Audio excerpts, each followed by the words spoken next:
Sir supreme ఆదేశాలు వచ్చే వరకు తాత్కాలిక సిట్కు బ్రేక్ ఇచ్చింది. అయితే దీనికి ఎందుకు అసలు బ్రేక్ వేయాల్సి వచ్చింది? దీనికి కారణం ఏంటంటారు సార్? స్పష్టంగా సుప్రీంకోర్టు మొన్న చెప్పాలంటే చాలా ఈ సుప్రీంకోర్టు విధానం ప్రభుత్వాల మీద రిప్రిమాండ్ చేస్తారు, వార్నింగ్ ఇస్తారు. రిప్రిమాండ్ అంటే కొంచెం వాళ్ళని దూషిస్తారు, వార్నింగ్ ఇస్తారు. యాక్షన్ వచ్చేటప్పటికి ఎక్కువ తీసుకోరు, ఎందుకంటే ప్రభుత్వాలు పడిపోతాయి, డెమోక్రాటిక్ ప్రాసెస్ పోతాదని.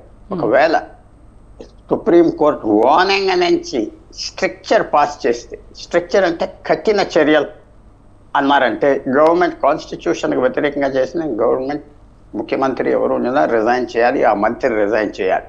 అందువల్ల సుప్రీంకోర్టు ఆ లైన్ దాటినప్పుడు వాళ్ళు చాలా గట్టిగా ఘాటుగా చెప్పారు, చేసిన ఈ తప్పులని, దాంట్లో తప్పు లేదు, ఏ ప్రభుత్వం అయినా ఓకే ఇవన్నీ దిద్దుకుంటామంటే అయిపోతుంది. దాంట్లో సుప్రీంకోర్టు ఏమన్నారంటే, ఇప్పుడు మీరు ముఖ్యమంత్రి గారు ఇదంతా ఇలా జరిగింది అన్నీ చెప్పేశాక ఎస్ఐటి వాళ్ళు ఫామ్ చేసిన ఎస్ఐటి ఆంధ్రప్రదేశ్ పోలీసు ఉన్నవాళ్ళు వాళ్ళు ముఖ్యమంత్రికి వ్యతిరేకంగా వెళ్తారా? ఆయన చెప్పిందా వేస్తారు. కాబట్టి ఇది కుదరదు, ఇంకో వేరే విధానం మన ఎంక్వైరీకి చూడాలి, 3వ తారీఖు చెప్తాను. అది బ్యాక్గ్రౌండ్.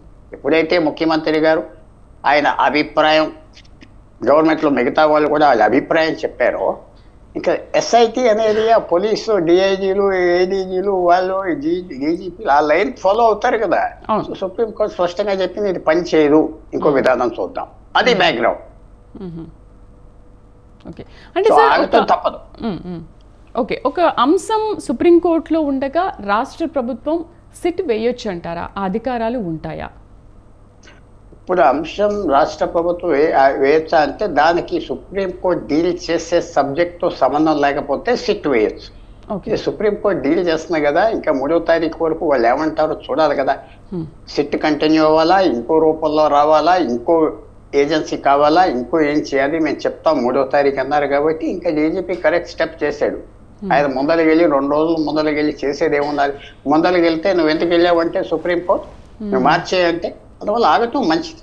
అది క్లియర్గా విమర్శించారు, విమర్శలకి మేము జవాబు కూడా ఏం చేయాలో చెప్తామన్నారు కాబట్టి ఆగాలి. సో దాంట్లో పెద్ద ఏం ఆశ్చర్యపడక్కర్లేదు. అదేవి పోలీస్ అథారిటీస్ చేసింది కరెక్ట్, ఇది తప్ప ఇంకో దారి కూడా లేదు.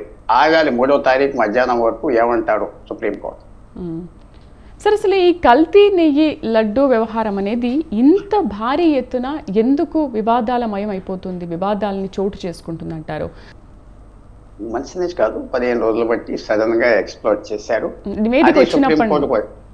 సుప్రీంకోర్టు అది కూడా అన్నది, జూలైలో మీరు ఏదో దొరికింది అన్నప్పుడు సెప్టెంబర్ వరకు ఎందుకు ఆగారు? ఒకటి, జూలైలో నెయ్యి కల్తీ అన్నప్పుడు లడ్డూలు ఎందుకు క్వాలిటీకి మీరు పరీక్ష చేయలేదు? జూలైలో ఏదో ఏజెన్సీ ఇది కల్తీ నెయ్యి అన్నప్పుడు ఒకే ఏజెన్సీతో సరిపడతాదా?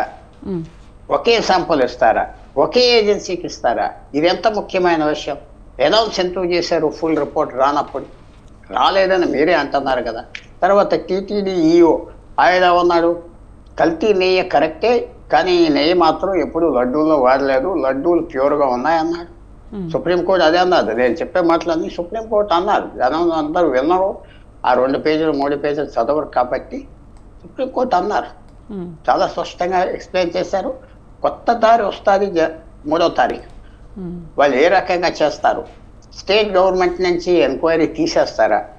సెంట్రల్ గవర్నమెంట్తో కన్సల్ట్ చేస్తా ఉన్నారు. అయితే సెంట్రల్ గవర్నమెంట్తో కలిసి ఎలా పెడతారు? ఒక రిటైర్డ్ జడ్జిని పెడతారా? అంటే ఇంకెవరి చేతిలో ఉండదా? అందరూ వచ్చి ఎవిడెన్స్ ఇవ్వచ్చు, వ్యతిరేకంగా ఉన్న వాళ్ళు కూడా వచ్చి ఇవ్వచ్చు. సో ఇదంతా అనవసరంగా డెవలప్ అయిపోయి, అన్నిటికంటే ముఖ్యం ఏంటంటే మనం చెప్పుకోవాలంటే మంచి చెడ్డ ఉద్దేశంగా ఇది పరిపాలనలో లోటు. ఎందుకంటే ఎవరైనా పరిపాలించేటప్పుడు చైన్ ఆఫ్ కమాండ్ కింద నుంచి పైకి కరెక్ట్ ఇన్ఫర్మేషన్ రాకుండా పైన ఉన్న వాళ్ళే నిర్ణయాలు తీసుకుంటే ఇవన్నీ అవుతాయి. ప్రతి ప్రభుత్వం ఇదే చేస్తాయి. కింద ఆఫీసర్లు మాటలు వినకుండా లేకపోతే వైడ్ కన్సల్టేషన్ చేయకుండా చేస్తే ఇది చాలా వచ్చింది. ఇందాక మాట చెప్పాను, ఇది సుప్రీంకోర్టు వాళ్ళు రిప్రమాండ్ చేశారు. రిప్రమాండ్ అంటే క్రిటిసైజ్ చేశారు, కానీ స్ట్రక్చర్ పాస్ చేయలేదు. స్ట్రక్చర్ పాస్ చేశారు అనుకోండి ఒక మంత్రి మీద, ఫర్ ఎగ్జాంపుల్, ఇక అతను రిజైన్ చేయాలి, అతను ముఖ్యమంత్రి రిజైన్ చేయాలి, ప్రధానమంత్రి రిజైన్ చేయాలి. ఎందుకంటే నువ్వు కాన్స్టిట్యూషన్కి వ్యతిరేకంగా పనిచేస్తావు, దిగిపోవు. అది అర్థం. ఆ స్టేజ్కి రాలేదు.